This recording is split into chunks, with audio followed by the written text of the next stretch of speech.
our generator.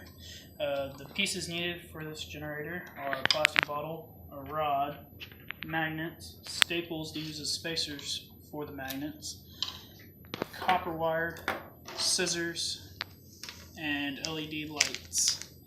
So the basic principle behind this is you put the magnets here and you rotate them like so, and the copper's wrapped around here, and it will produce electricity to light the light bulb, and it's AC. So next step is to wrap the copper wiring around the bottle, and we'll come back after we get it wrapped. The wires have been wrapped around. You've now created a cylinder, and inside the cylinder are the magnets on the rod, and we connected a drill to spin the magnets at a high rate of speed. What we're going to do is calculate the voltage that we get from here. So let me go ahead and just spin in the magnets, and I'm just going to hold on to it to make sure that it doesn't go flying. So you want to start off slow and then gradually increase the speed.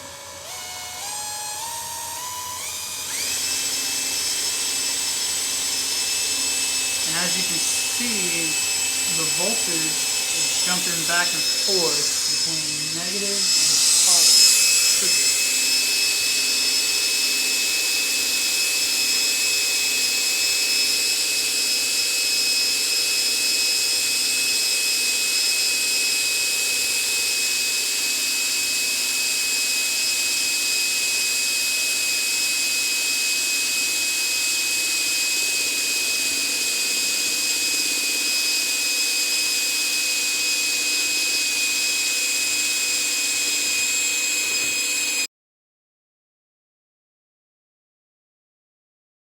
So today we'll be calculating the magnetic field within a solenoid.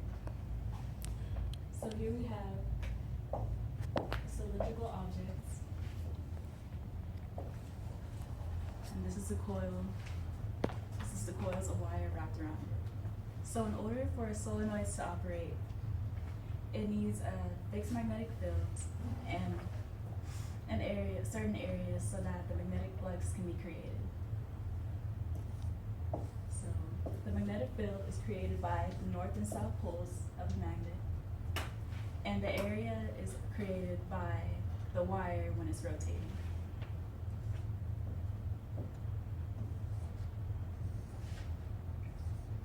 The light source that is used has to be an LED because they properly show an alternating current. So when the wire is rotating,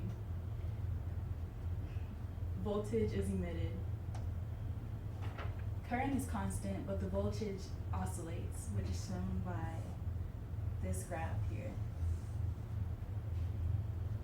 Voltage is positive here and negative there. So, to calculate the EMF that is induced within an alternating current, we use the formula negative delta of the magnetic flux over dt,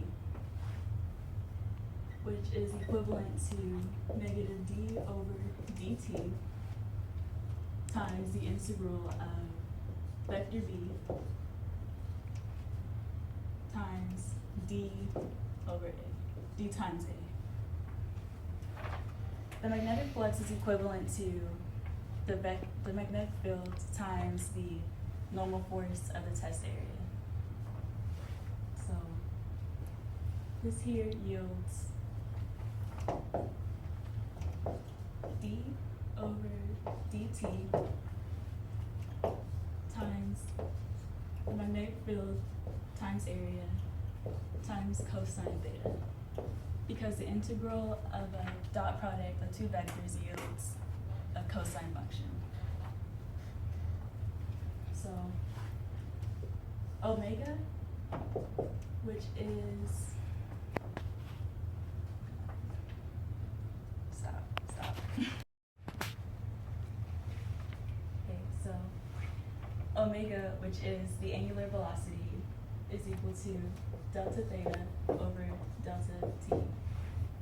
And using simple algebra, you get theta is equal to omega times t. So the EMF is now equal to negative b times a dt, d over dt, cosine omega times t. And the derivative of cosine is negative sine. So the negative sign is canceled out and you get b times a sine omega t. So stop. So since the wire is wrapped around the cylinder a couple of times, we have a number of loops, which is n. So EMF is equal to n times BA omega sine omega t. Now,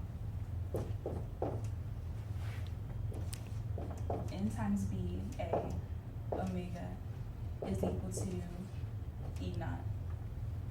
So the equation is now E naught sine omega t.